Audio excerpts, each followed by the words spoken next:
হরে কৃষ্ণ। আজ 14ই চৈত্র 1432 ও 29শে মার্চ 2026 রবিবার একাদশী কামোদা। এই কামোদা একাদশীর দিনে আমি শ্রীমদ্ ভাগবতম পাঠ করছি। আজ আমি পাঠ করছি শ্রীমদ্ ভাগবতমের চতুর্থ স্কন্দ দ্বিতীয় ভাগ 24তম অধ্যায় রুদ্রগীত কীর্তনের শ্লোক 52 থেকে 53। হরে কৃষ্ণ কৃষ্ণ কৃষ্ণ হরে হরে, হরে রাম রাম রাম হরে হরে। শ্লোক 52।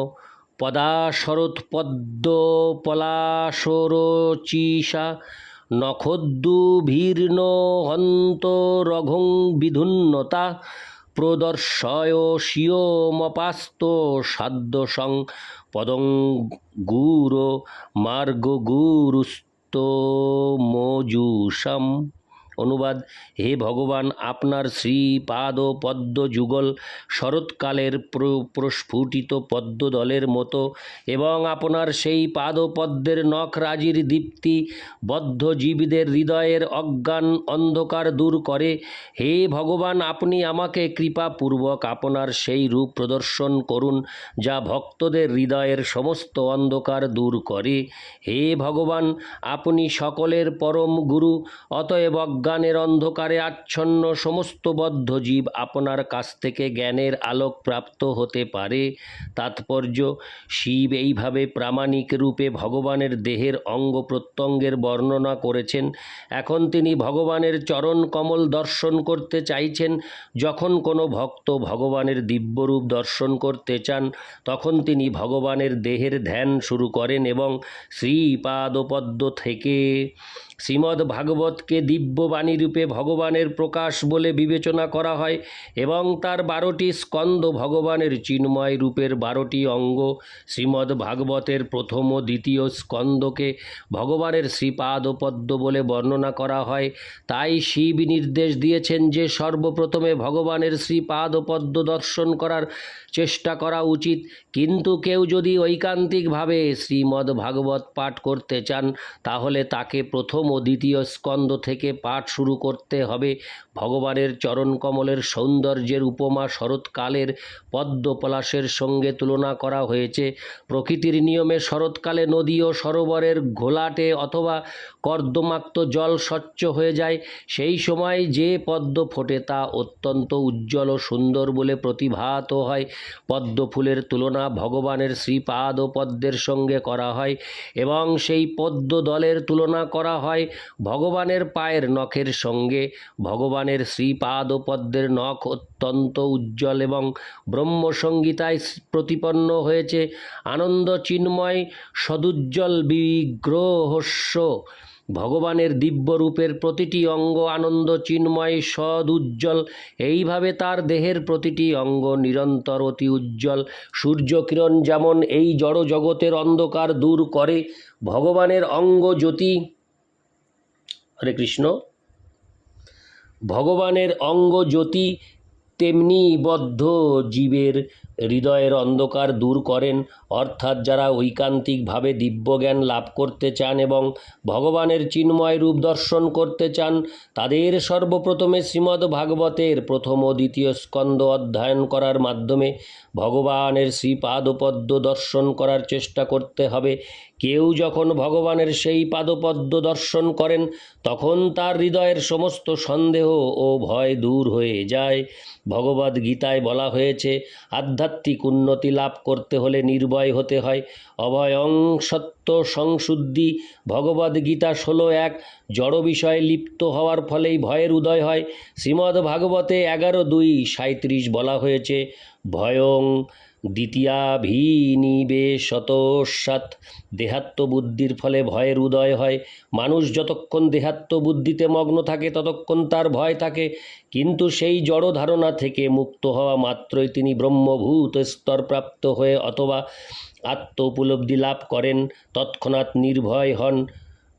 ব্রহ্মভূত প্রসন্নাত্মা বার্তা ভগবদ্গীতা 18:54। নির্ভয় না হয়ে কখনো আনন্দময় হওয়া যায় না। ভগবত ভক্তরা সর্বদা নির্ভয় ও আনন্দময়, কারণ তারা নিরন্তর ভগবানের শ্রীপাদপদ্মের সেবায় যুক্ত। আরও বলা হয়েছে, এবং প্রসন্ন মনস ভগবদ ভক্তি যোগত ভগবত হরে কৃষ্ণ ভগবত্তত্ত্ববিজ্ঞানং মুক্ত সঙ্গশ্চ জায়তে। শ্রীমদ্ ভাগবত 1:2-20। ভগবত ভক্তি যোগের অনুশীলনের ফলে নির্ভয় ও আনন্দময় হওয়া যায়। নির্ভয় ও আনন্দময় না হলে ভগবত তত্ত্ব বিজ্ঞান হৃদয়ঙ্গম করা যায় না। ভগবত তত্ত্ব বিজ্ঞানং মুক্ত সঙ্গশ্চ জায়তে। এই শ্লোকটি তাদেরকে ইঙ্গিত করে যারা সম্পূর্ণরূপে এই জড় জগতের ভয় থেকে মুক্ত হয়েছেন। কেউ যখন এইভাবে মুক্ত হন তখন তিনি ভগবানের দিব্যরূপ যথাযথভাবে হৃদয়ঙ্গম করতে পারেন। তাই ভগবত ভক্তি যোগ অনুশীলন করার জন্য শিব সকলকে উপদেশ দিয়েছেন।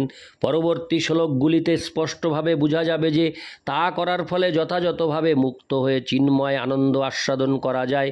আরও উল্লেখ করা হয়েছে, ওং অজ্ঞানতিমিরান্ধস্য জ্ঞানাঞ্জন শলাকয়া চক্ষুরুন্মিলিতং যেন তস্मै শ্রী গুরুবে নমঃ।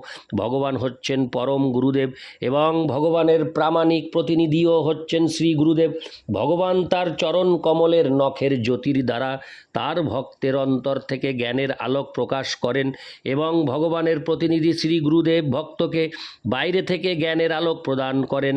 কেবল ভগবানের শ্রীপাদপদ্মের কথা চিন্তা করার ফলে এবং নিরন্তর শ্রী গুরুদেবের উপদেশ গ্রহণ করার ফলে আধ্যাত্মিক জীবনে উন্নতি লাভ করা যায় এবং বৈদিক জ্ঞান হৃদয়ঙ্গম করা যায়।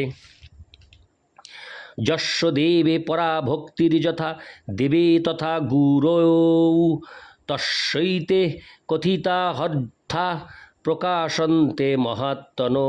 এইভাবে বেদে শ্বেতাসত্তর উপনিষদ 6:23 নির্দেশ দেওয়া হয়েছে যে ভগবানের শ্রীপাদপদ্মে এবং শ্রী গুরুদেবের প্রতি যার অবিচলিত ভক্তি রয়েছে সমস্ত বৈদিক জ্ঞান তার কাছে প্রকাশিত হয়। ইতি শ্লোক 52। শ্লোক 53। এতদ্রূপমনুদ্ধেয়মাত্মশুদ্ধিমভীপ্সতাম যদ্ভক্তিযোগোহ ভয়দ স্বধর্মমনুতিষ্ঠতাম। অনুবাদ, হে ভগবান, যারা তাদের জীবন পবিত্র করতে চান তাদের অবশ্য কর্তব্য হচ্ছে পূর্বোক্ত বর্ণনা অনুসারে আপনার শ্রীপাদপদ্মের ধ্যান করা। যারা তাদের স্বধর্ম অনুষ্ঠানে ঐকান্তিকভাবে আগ্রহী এবং যারা ভয় থেকে মুক্ত হতে চান তাদের এই ভক্তিযোগের পন্থা অবলম্বন করা অবশ্য কর্তব্য। তাৎপর্য, কথিত হয় যে ভগবানের দিব্য নাম রূপ লীলা ও পরিকরের স্থূল জড় ইন্দ্রিয়ের দ্বারা উপলব্ধি করা যায় না। তাই ইন্দ্রিয়গুলির পবিত্রীকরণের জন্য ভগবত ভক্তিতে যুক্ত হওয়া কর্তব্য এবং তার ফলেই কেবল পরমেশ্বর ভগবানকে দর্শন করা যায়। এখানে কিন্তু ইঙ্গিত করা হয়েছে যে যারা নিরন্তর ভগবানের ধ্যান করেন তারা নিশ্চিতভাবে জড় ইন্দ্রিয়ের কলুষ থেকে মুক্ত হয়েছেন এবং তার ফলে তারা প্রত্যক্ষভাবে পরমেশ্বর ভগবানকে দর্শন করতে পারেন। এই যুগে জনসাধারণের কাছে ধ্যান শব্দটি অত্যন্ত জনপ্রিয়, কিন্তু তারা ধ্যান শব্দটির প্রকৃত অর্থ কী তা জানে না। কিন্তু বৈদিক শাস্ত্র থেকে আমরা জানতে পারি যে যোগীরা নিরন্তর পরমেশ্বর ভগবানের শ্রীপাদপদ্মের ধ্যানে মগ্ন। ধ্যানাবস্থিত তদ্গতেন মনসা পশ্যন্তি জং যোগীন। শ্রীমদ্ভাগবত 12:13-1। সেটিই হচ্ছে যোগীদের প্রকৃত কর্তব্য, নিরন্তর ভগবানের শ্রীপাদপদ্মের চিন্তা করা। শিব তাই উপদেশ দিয়েছেন যে যারা প্রকৃতপক্ষে পবিত্র হওয়ার ব্যাপারে ঐকান্তিকভাবে আগ্রহী তাদের এই ধ্যানের পন্থায় বা অষ্টাঙ্গ যোগের পন্থায় যুক্ত হওয়া অবশ্য কর্তব্য এবং তা কেবল তাদের নিরন্তর ভগবত দর্শনেই সাহায্য করবে তাই নয়, অধিকন্তু বৈকুণ্ঠ লোকে বা গোলক বৃন্দাবনে তার পার্শ্বদত্ত লাভ করে প্রত্যক্ষভাবে তাকে দর্শন করতে পারবেন। স্বধর্মম শব্দটি স্বধর্মম অনুতিষ্ঠতাম বর্ণনা অনুসারে ইঙ্গিত করে যে কেউ যদি তার জীবনের কোনো প্রকার সুরক্ষা কামনা করেন তাহলে ভক্তিযোগের দ্বারা সমর্থিত বর্ণাশ্রম ধর্মের অনুশীলন সম্পাদন করা কর্তব্য। সাধারণ মানুষ মনে করে যে কেবল ব্রাহ্মণ, ক্ষত্রিয়, বৈশ্য, শূদ্র অথবা ব্রহ্মচারী, গৃহস্থ, বানপ্রস্থ ও সন্ন্যাসীর কর্তব্য সম্পাদন করার ফলেই কেবল নির্ভয় হওয়া যায় অথবা নিশ্চিত রূপে মুক্তি লাভ করা যায়। কিন্তু প্রকৃতপক্ষে এই সমস্ত কর্ম যতক্ষণ পর্যন্ত ভক্তিযোগ সহকারে সম্পাদিত না হয় ততক্ষণ পর্যন্ত নির্ভয় হওয়া যায় না। ভগবদ্গীতায় কর্মযোগ, জ্ঞানযোগ, ভক্তিযোগ, ধ্যানযোগ ইত্যাদির বর্ণনা রয়েছে, কিন্তু ভক্তিযোগের স্তরে না আসা পর্যন্ত অন্য সমস্ত যোগগুলি জীবনের চরম সিদ্ধিতে চরম সিদ্ধি লাভে সাহায্য করতে পারে না। পক্ষান্তরে বলা যায় যে ভক্তিযোগই হচ্ছে মুক্তির একমাত্র উপায়। শ্রীচৈতন্য চরিতামৃতেও সাধ্য সাধন তত্ত্ব সম্বন্ধে রামানন্দ রায়ের সঙ্গে শ্রীচৈতন্য মহাপ্রভুর আলোচনায় এই সিদ্ধান্তই স্থিরীকৃত হয়েছে। সেই আলোচনায় রামানন্দ রায় বর্ণাশ্রম ধর্ম অনুষ্ঠানের উল্লেখ করেছেন এবং শ্রীচৈতন্য মহাপ্রভু সেই সম্পর্কে বলেছেন যে বর্ণাশ্রম ধর্ম অনুষ্ঠান ও বাহ্য ক্রিয়া হো বাহ্য। শ্রীচৈতন্য মহাপ্রভু রামানন্দ রায়কে বুঝিয়েছেন যে কেবল বর্ণাশ্রম ধর্ম অনুষ্ঠান করার মাধ্যমে মুক্তিলাভের ব্যাপারে সম্পূর্ণরূপে নিশ্চিত হওয়া যায় না। অবশেষে রামানন্দ রায় ভগবদ ভক্তির পন্থা বর্ণনা করেছেন। স্থানে স্থিতা শ্রুতিগতাং তনুবাঙ্ঘনোভি, শ্রীমদ্ভাগবত 10:14-3। জীবনের অবস্থা নির্বিশেষে কেউ যদি ভগবদ ভক্তির পন্থা অনুশীলন করেন, যার শুরু হয় ভগবদ ভক্তের শ্রীমুখ থেকে ভগবানের চিন্ময় বাণী শ্রবণ করার মাধ্যমে শ্রুতিগতাম, তখন তিনি ধীরে ধীরে অজেয় পরমেশ্বর ভগবানকে জয় করতে পারেন। ভগবানকে বলা হয় অজিত, কিন্তু যিনি শরণাগত হয়ে স্বরূপ সিদ্ধ ভক্তের শ্রীমুখ থেকে ভগবানের বাণী শ্রবণ করেন তিনিই অজিত ভগবানকে জয় করতে পারেন। অর্থাৎ কেউ যদি মুক্তিলাভের ব্যাপারে ঐকান্তিকভাবে আগ্রহী হন তাহলে তাকে কেবল বর্ণাশ্রম ধর্ম অনুষ্ঠান করলেই চলবে না, সেই সঙ্গে তাকে ভক্তি যোগেও যুক্ত হতে হবে, যার শুরু হয় আত্ম উপলব্ধ ব্যক্তির কাছ থেকে ভগবানের কথা শ্রবণ করার মাধ্যমে। এই পন্থা তাকে অজিত ভগবানকে জয় করতে সাহায্য করবে এবং তার জড়দেহ ত্যাগ করার পর তিনি ভগবানের পার্শ্বদত্ত লাভ করবেন। ইতি শ্লোক 53। হরে কৃষ্ণ কৃষ্ণ কৃষ্ণ হরে হরে, হরে রাম রাম রাম হরি হরি।